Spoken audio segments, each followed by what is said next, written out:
Hey, Magic fans, welcome back. This is your captain speaking here on Captain Clyde's MTG. Really tired of having this talk with people, but my friends, people I talk to, think it's a good thing to debate about, and I get it. I love to do debates just like anybody else. I love to try to learn and see different sides of the story.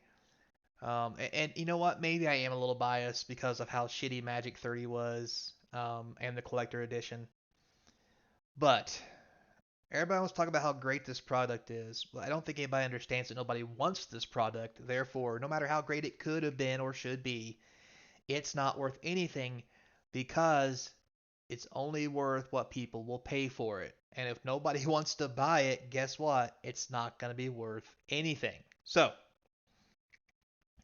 with that said, as we get into the debate and I kind of show you guys what I'm seeing online and what I'm hearing from distributors, local people, LGS as I talk to, and my friends, as I look at the Magic scene as a whole, try to give you guys an idea what it means that Magic 30 is going to have as an impact, and try to, let's say, inform you on better decision making. Now, you can do what you want with this, but again, at the end of the day, these are my thoughts, and I'll explain to you why.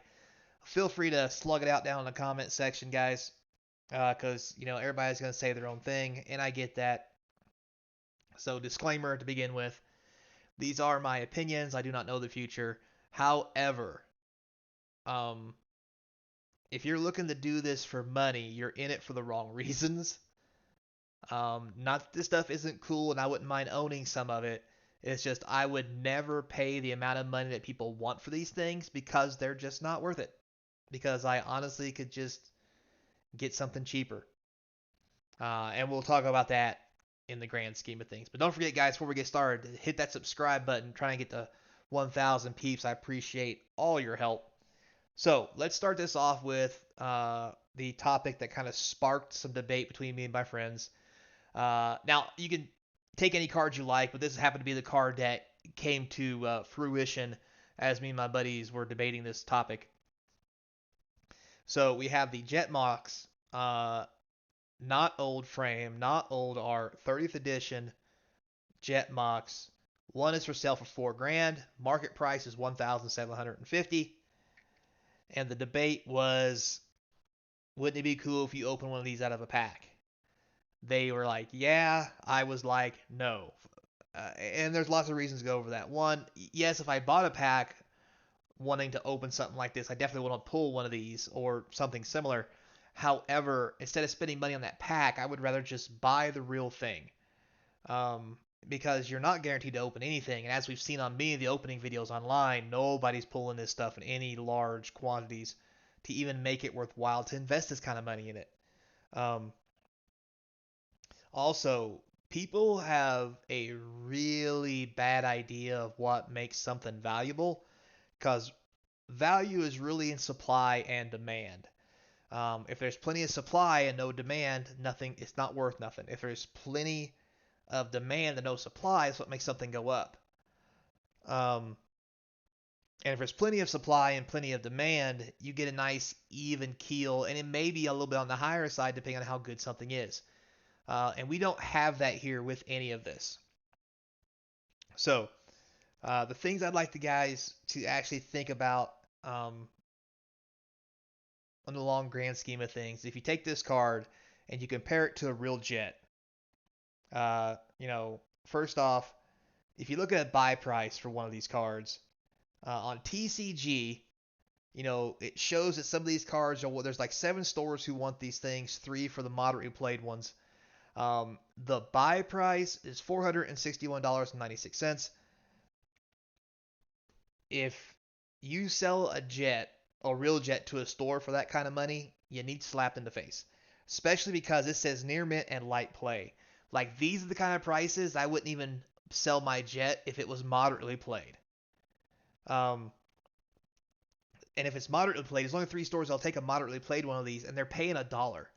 And this 461, um, when you look at it, if you get one jet in a pack, and the packs are running around $400, are you really making? You make $50, but the odds you pull in a jet or something like that out of every pack is just not going to happen.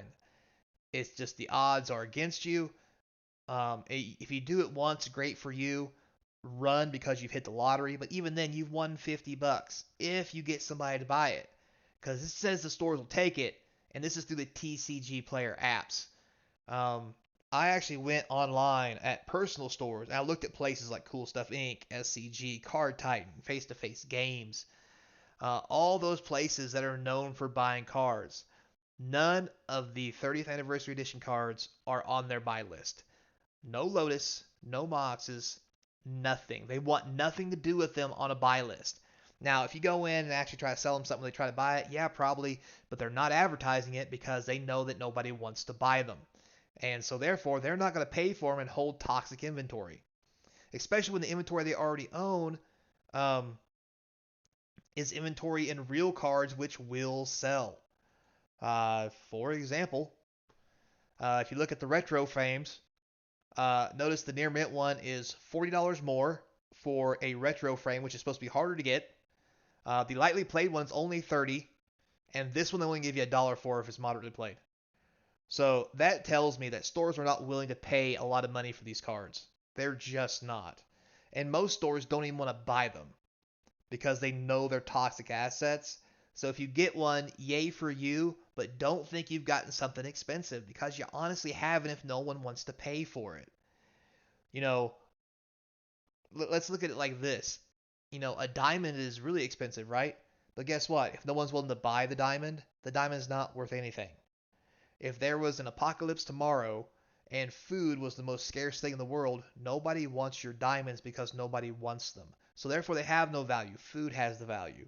And that's what I'm trying to say here. There's already real cards out there that fill this void, and these do not become valuable just because they look similar.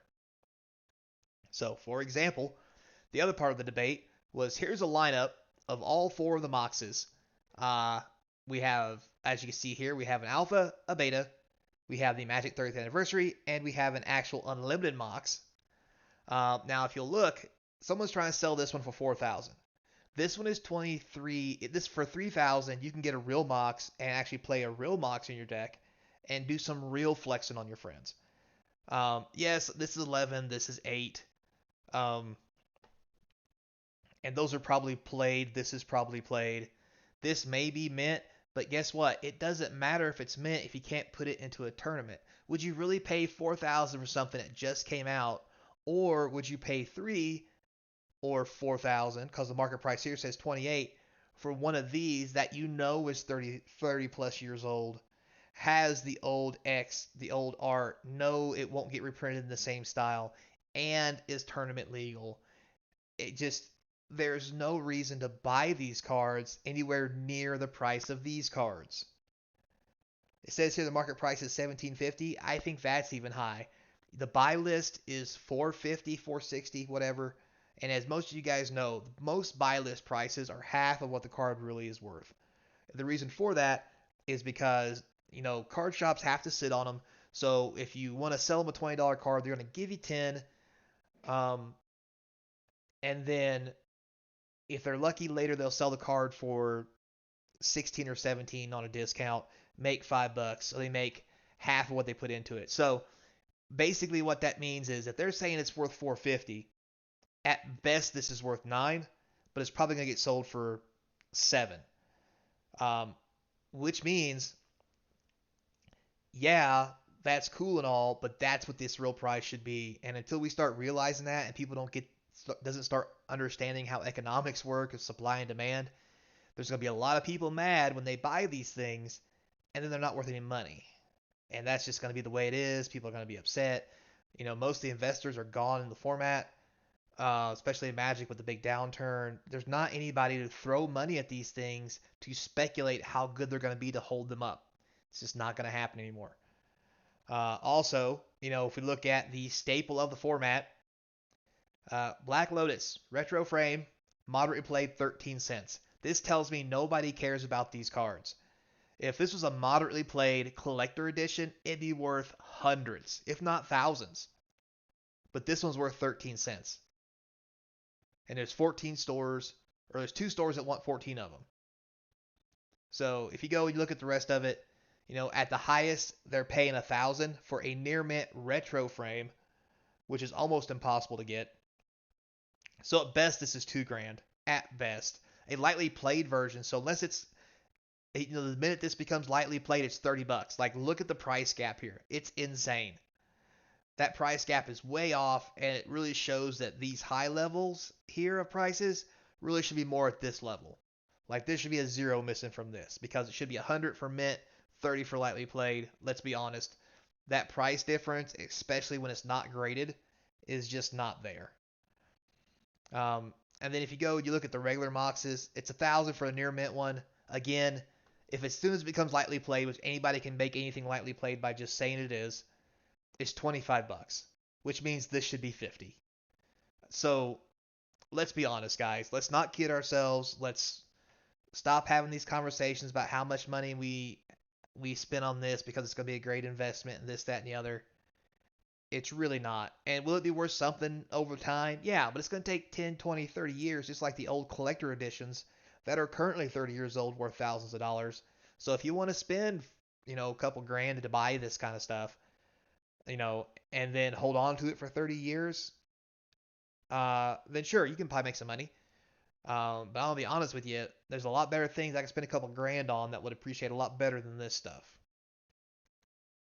So, just some food for thought, guys. And as usual, one last cap here.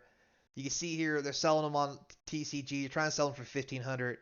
Someone did buy one on the 26th. I really doubt that's an honest buy. But also here you can see where they were priced high on 11/26 and have done nothing but plummet since. And I expect to see these keep going down, especially as the free ones hit the market and go to local game stores. And to be honest, people are so mad about this. Local game stores are scared to sell them because they're getting flack from just having them in stock, because that's how much everybody hates this when it comes to the play groups.